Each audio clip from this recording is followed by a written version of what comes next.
Thank you to Amazon for sending us this sample. Now there's two ways we can go about this. To the long-term viewer of our channel and the informed user when it comes to the Fire HD, you will very well know that this is going to be a dictionary definition of incremental upgrade. The only thing that's really bringing to the table different is a little bit more RAM and a color difference. Because to the untrained eye, this is just really not doing anything new whatsoever, and in fact there are so many generations deep at this point that we're slowly becoming a little bit lost as to which one's which and what this has to offer the actual consumer. But I will mention that this has a Hexacore processor, which is something we don't see in our industry all that much, so with that, let's dive in.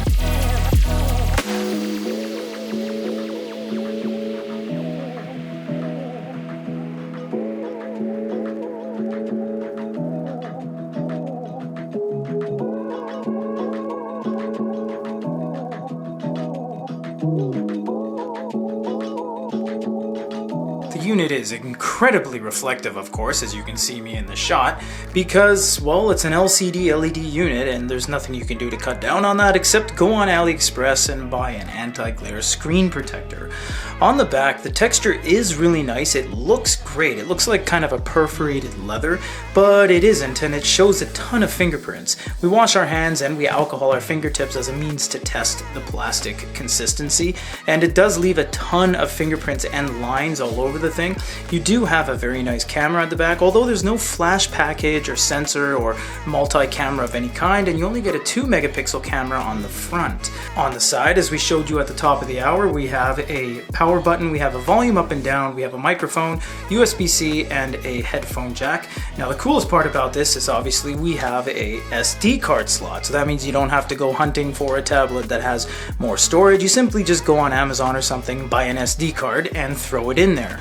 I don't know how we can tell you to take this review. This unit is more of the same. It's just the same thing we've seen for countless iterations. It just doesn't seem that screen size and overall storage and color, and it's all the same thing. We don't want to criticize it to that degree, but they haven't really fundamentally switched up the Fire in such a long time. It's really just a thick bezeled device. It's economical, and it gives you a portal to get into all the Amazon services, all the subscriptions, all the music, all the Prime, all the editorials, and just every single thing that they want to throw at you, that they rebill you for, all the apps, all the in-game purchases and whatnot, because the unit hasn't changed almost a bit since launch day.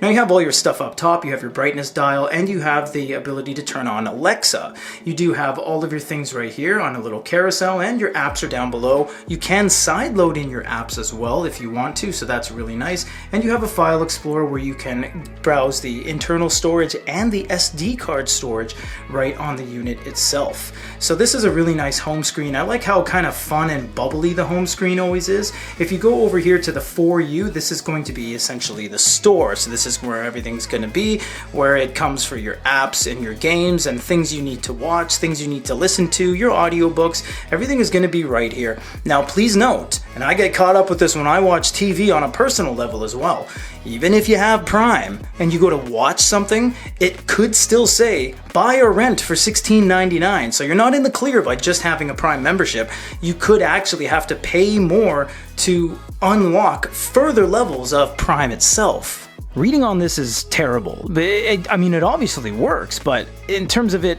anywhere close to being an e-reader, which Amazon is known for, there's just such a disparity between e-paper and LCD, and in fact they stopped calling this the Amazon Kindle Fire because people were getting confused. So generations ago they just called it the Amazon Fire. They do have the ability to do different things like make some highlights and notes and copy and search and increase the font size with pinch and zooms. Now pinch and zoom didn't work for some reason, and I'm not sure why, because it usually does. Now you do have the font style, and you'll see that on a kind of LCD LED unit, it's just going to be much quicker, because with an LCD, it's constantly refreshing whether you see it or not. Whereas on an e-paper device, you actually have to trigger something and change state. Once you change state, it is then going to refresh. You can turn it to sepia or sage or black and do dark mode and stuff like that. You also have this nice kind of preview mode where you can swipe like this and do fast travel and stuff like that. So it's honestly a decent experience, but this is going to be tough on your eyes long term. It is by no means a solution or a replacement for paper or books. Now on a Colorsoft or a Paperwhite 12th gen, it looks really nice to read some manga because it's black and white, but you can see right here I'm still being reflected in the screen, and outside of the color beginning page, there's no reason to have color unless there's a few interrupting pages in the middle, but for the most part there's not going to be any color whatsoever on a traditional manga. Although when you do pinch and zoom on an e-reader, it doesn't look anywhere near this good. This just performs so much better. It obviously does, but a battery on this, I mean, you're depending on how you're using it, you're charging this every single night when you go to sleep, whereas an e-reader, we tested it, can last up to 37 days, 52 days if you turn the Wi-Fi off. So I mean, it's honestly, this thing does really appeal to the crowd that wants an all-in-one unit rather than just an ebook reader, because yeah, manga is a little bit lost. The art of it all, the actual artistic nature of the way that the artist has drawn this, it's not doing it justice because it's an LCD, it's shiny, you're not really getting the good concise contrast between the blacks and the whites. It's just a little bit is lost with the overall realism of it all, but obviously it can get the job done. The camera is fine. Again, it doesn't have a flash package or any additional lenses, so what you see is what you get. You're not really getting anything outside of this. It does have a nice little kind of leveling thing, so that's kind of nice, but outside of that, it is an extremely simple camera with almost no functionality whatsoever. You do have a little bit of things you can do. You can do HDR night mode, and you do have some grid system implementation, but outside of that, it's really nothing to write home about. As a tablet, the device works fine, much like any tablet would. You have your weather, your clock, your calendar, your contacts, your calculator, and anything you don't have, you can simply just go over to the Silk browser. You can type in anything.apk, and from there you can sideload in your own apps. Because this does have the ability to go to settings and install from unknown sources under the applications area. You have a lot of settings here, by the way, as well. That means you can sideload in anything. Now, things that require Google services are not going to work. So if you put your Gmail, if you put Google Play Store, you try to get around it, that's not going to work because it's trying to pull from Google services, which it doesn't have inherently in its infrastructure. So it just will not work. But you know what I like is that they only used a little bit of storage out of the total storage count. A lot of devices, even the Palma, for example, from Onyx, uses 25% for the operating system, but this one doesn't use all that much, and again, you can throw in an SD card if you like.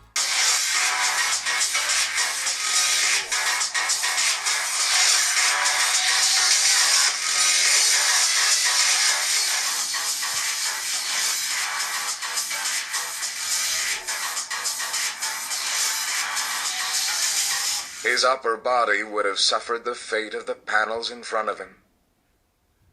The steel bulkhead was peppered with pockmarks, evidence of the force of the charge.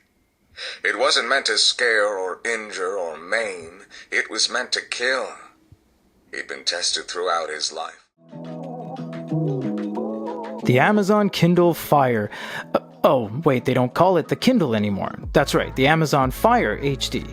This is I think, well, I'm not even sure. I think it's, the 12th generation. Yeah, the 12th generation, 2024.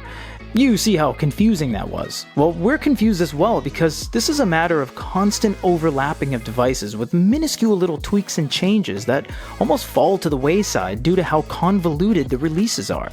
Don't get us wrong, the device is good, of course it is.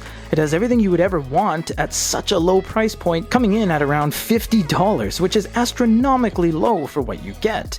But outside the price point, all this is a portal for Amazon to sell you more things. This is such a plain Jane looking unit that it gets lost in the shuffle. However, the price point really does take center stage above the whole situation. So if you did want a $50 tablet, effectively, with everything you'd ever want on board, the Fire 8 will suffice.